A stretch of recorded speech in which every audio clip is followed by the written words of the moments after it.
नमस्कार। मेरा समाज यूट्यूब चैनल के इस बुलेटिन में मैं प्रेम आनंदकर आप सभी का हार्दिक स्वागत और अभिनंदन करता हूं।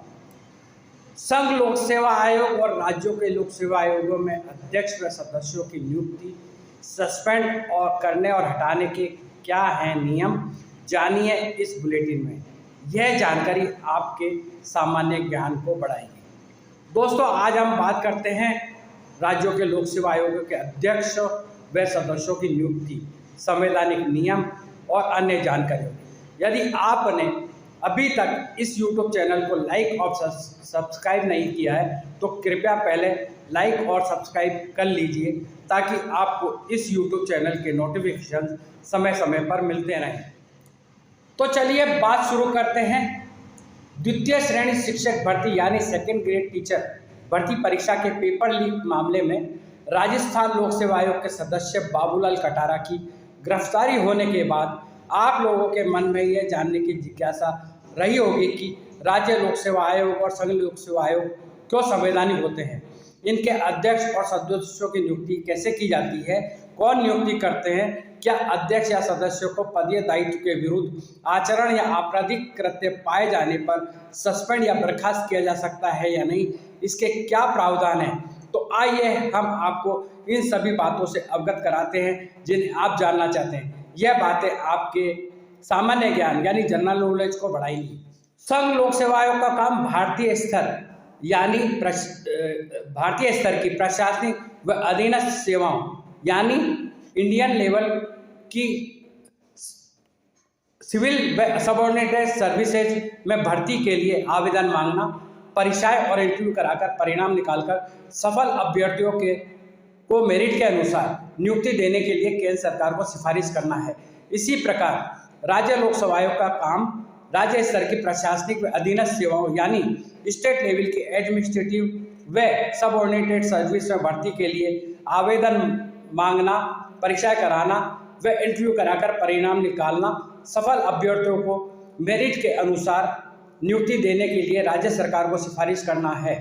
राज्य सरकारें अपने लोक सेवा आयोगों को राजपत्रित पदों यानी गजेटेड पोस्ट्स के अलावा अराजपत्रित पदों यानी नॉन गजेटेड पोस्ट्स पर भर्ती करने का जिम्मा भी सौंप सकती है। अब बात करते हैं संघ लोक सेवा आयोग और राज्य लोक सेवा आयोगों के अध्यक्ष व सदस्यों की नियुक्ति प्रक्रिया की। केंद्र सरकार की सिफारिश पर राष्ट्रपति संघ लोक सेवा आयोग के अध्यक्ष और सदस्यों की नियुक्ति करते हैं।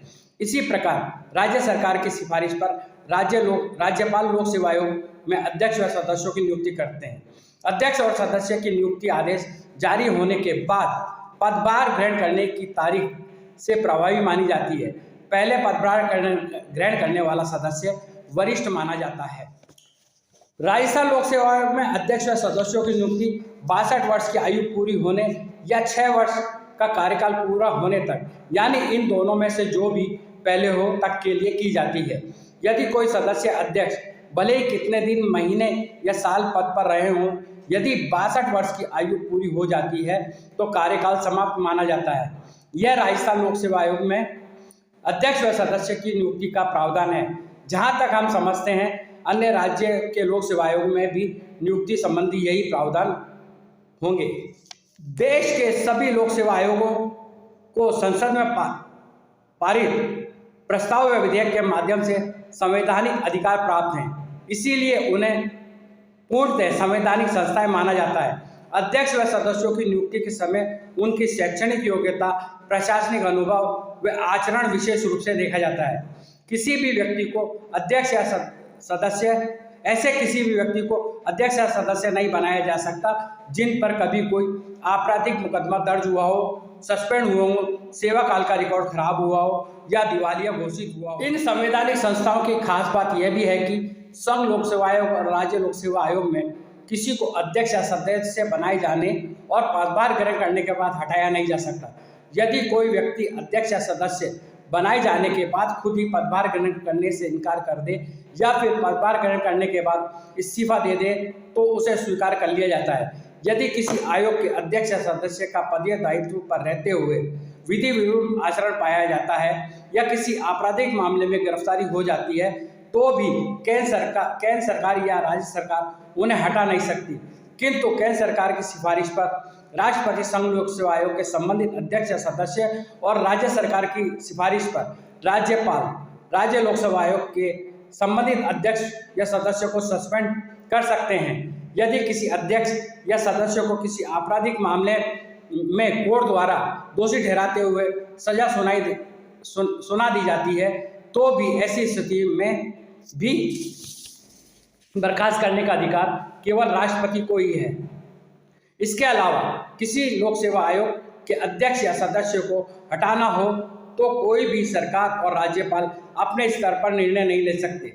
ऐसे अध्यक्ष या सदस्य के खिलाफ संसद में विशेषाधिकार हनन प्रस्ताव लाया जा सकता है। उस प्रस्ताव पर संसद में चर्चा होगी।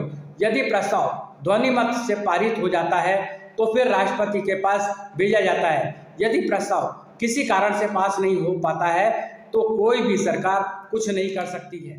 तो आप अच्छी तरह समझ गए होंगे कि संघ लोक सेवा आयोग, राज्य लोक सेवा आयोग किस तरह संवैधानिक संस्थाएं हैं। अब आपको यह भी बता दें कि संवैधानिक बाध्यताओं के कारण ही राजस्थान लोक सेवा आयोग ने अपने गिरफ्तार सदस्य बाबूलाल कटारा पर कार्रवाई करने संबंधी पत्र सरकार और राज्यपाल को भेजा था।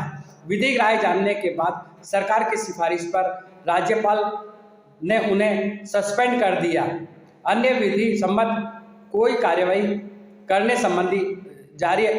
संबंधी आदेश जारी करने का अधिकार केवल राज्यपाल को होता है। किसी भी आयोग में पेचीदा और नीतिगत मसलों पर केवल अध्यक्ष या कोई सदस्य निर्णय नहीं ले सकते।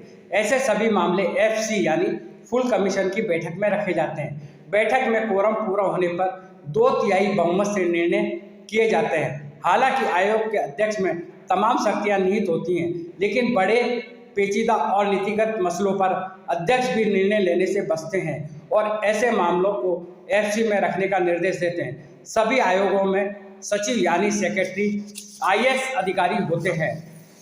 आयोग के सदस्य FC की बैठक में उपस्थित तो होते हैं, लेकिन अपनी कोई राय जाहिर नहीं कर सकते। सचिव का काम केवल FC की बैठक की कार्यवाही यानी प्रोसीडिंग नोट कराकर उसे जारी करना होता है। सचिव प्रोसीडिंग तैयार कराकर हस्ताक्षर के लिए सदस्य व अध्यक्ष को भेजते हैं। उनके अनुमोदन के बाद ही कार्यवाही विवरण यानी प्रोसीडिंग जारी होती है। तमाम विभागीय आदेश अध्यक्ष से अनुमोदन कराकर सचिव जारी करते हैं। सदस्यों को केवल अध्यक्ष ही आदेश दे सकते हैं। राज्य लोक सेवा आयोग के अध्यक्ष व सदस्यों को राज्य सरकार सीधे कोई आदेश नहीं दे सकती। उन्हें केवल राज्यपाल ही आदेश दे सकते हैं।